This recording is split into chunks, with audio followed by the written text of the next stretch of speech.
carbon dioxide to inflate a balloon, or in my case, a latex glove. It's a really easy experiment. All you need is some vinegar, preferably white vinegar, baking soda, spoon. I'm using a mason jar. You can also use a plastic empty Coke bottle, obviously one that's been washed out.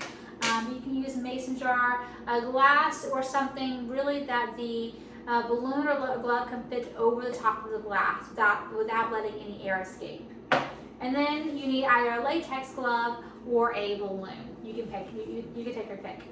We'll get that in a few minutes though. First, let's talk about carbon dioxide. What is it? We hear the word a lot in science and really just in our world. Carbon dioxide, what is it? Well, it's actually a gas. And so first, I want everyone to take a really deep breath. So breathe in, then breathe out. What has happened is you breathed in oxygen, but then you let out carbon dioxide. It is a gas that you breathe, and we actually have to have carbon dioxide for this world to work. Because if you were to go outside, if it were springtime, currently it's fall time, but even so, if it were springtime, and even, I guess even really now, plants actually use the carbon dioxide in the air to make their own food through a process called photosynthesis, and then they breathe out oxygen, while us humans breathe in oxygen and we let out carbon dioxide. For this reason, it's one of the reasons why a lot of times when you hear scientists talk about the importance of planting trees, well, planting trees gives us more oxygen because plants use the carbon dioxide and they give us oxygen, and we use oxygen to give plants carbon dioxide. So that's one reason why planting trees is so important. Also, carbon dioxide is important for keeping heat on this earth. Carbon dioxide helps to trap some of the energy from the sun, and so it's called a greenhouse effect. So without carbon dioxide, excuse me, swallowed some buzz. Okay, swallowed some buzz. So without carbon dioxide, this world would be too cold to live on.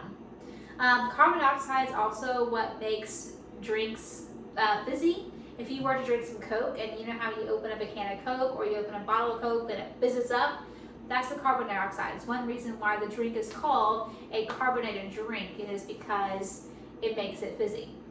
You also use carbon dioxide in baking. One of the most common combinations is yeast and baking powder, which is you use that a lot if you ever make homemade bread. And it is together, yeast and baking powder, you use a little baking soda, make carbon dioxide in your bread, and that is what makes your bread rise and fill up and go bubbly. Without it, we would be eating dry crackers, which isn't tasty at all. So, on today's spirit, we're actually going to make carbon dioxide. Real quick though, for our ingredients today, we're going to be using vinegar and baking soda. And these are also, just like carbon dioxide, these are also two very common ingredients that you need in a lot of experiments. And this is because these are acids and bases. So acids and bases are used in pretty much almost everything.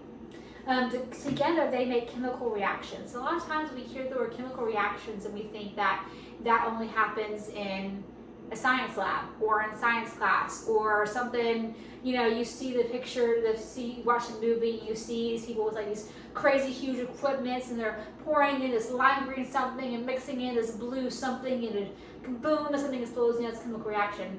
In reality, chemical reactions happen everywhere. When you eat food, your body uses chemical reactions to break down your food and to give yourself nourishments.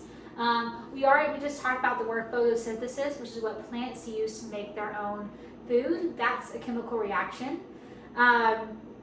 We just talked about yeast and baking soda and baking powder and bread and how it helps the bread to rise. That's a chemical reaction. And today we're going to do our own chemical reaction with baking soda and vinegar. Usually when you have acids and bases combining, an acid is usually something like lemon juice. It's what gives that zing that you taste whenever you taste something. So like when you drink a carbonated drink and you're like, whew, that's like really strong, maybe goes through your nose a little bit. That zing feeling or lemon juice is the acid. Whereas a base is usually something slippery, something like dish soap, something, you know, it's usually bitter tasting and all that stuff. So for ours, we're going to be combining, like I said, we're going to combine these two, and we're going to make chemical reaction that's going to result in carbon dioxide. It's going to be really fun. So first, to do this, I want you to get your glass, and we are going to get our spoon, and we're going to dump. Actually, hold on. Get your balloon or your latex glove, and you're going to stretch it out a little bit. I don't need to stretch out the gloves too much, but you might want to stretch out your balloon a little bit.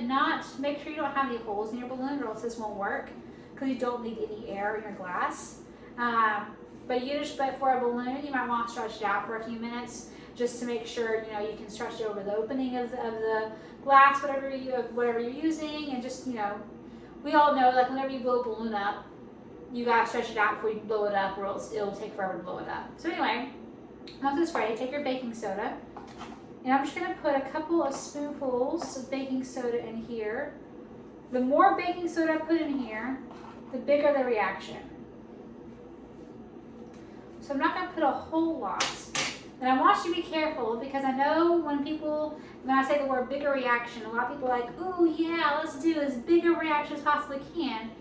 But we gotta be careful, because big reactions can also have really big spills. And as you can see, I'm doing this on a table, so I think it'll be okay, but your parents may not want you guys getting a mess everywhere.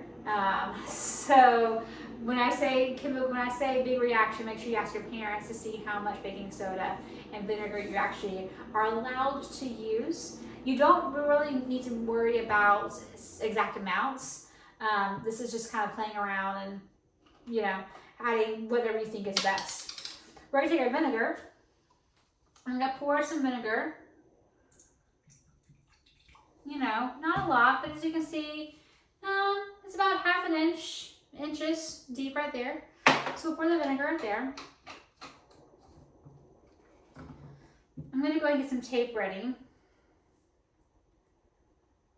so that it'll be ready to put on there. What I'm going to do is, when I put my latex glove, I'm going to spread it over the opening of this. And that way, I'm going to tape it down so that no air will cut into our experiment. Because once again, we don't want air. We want just the carbon dioxide. So I have my glove with my baking soda down here. I'm not going to put the baking soda in the vinegar just yet. I'm going to I've put everything down to the very bottom where the fingers are. If you're using a balloon, just make sure your soda is kind of as far down as you can make it. And then you're going to put it over, stretch it across the opening of your glass, just like this. And as you can see, my soda is still down here. And so it hasn't dumped into the vinegar just yet, which is what I want. I want it to stay down there for now. So I'm gonna take my tape. You might need a parent's help to hold the baking soda away from the vinegar while you tape it up. Hopefully I won't accidentally dump mine in here either.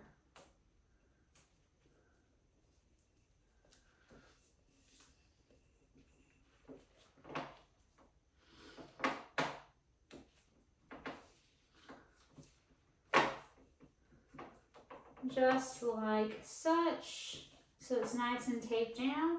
This will also keep the latex glove on the glass too. Okay, so before we do this, let's talk about what's going to happen. What's going to happen is we're about to pour our baking soda into our vinegar, and the chemical reaction is going to cause so much pressure in here that it's going to inflate the glove for us. So like, you know, when you blow a balloon up and you breathe in air and then you blow the air into the balloon, we're actually blowing carbon dioxide into the balloon, and that is what is inflating the air. It's the pressure where the carbon dioxide has nowhere to go, and so it inflates the balloon for you. Same thing's happening here. the baking soda and the vinegar will cause carbon dioxide to rise up, and because our glove is taped to the jar and there's no holes in the glass or in the glove, there's not going to be an escape for the carbon dioxide, so it's going to inflate the glove for us. So let's see if this works. We're going to put this kind of toward the center. Hopefully it'll have less mess. Now we're going to tip up our balloon slash baking slash, there it goes.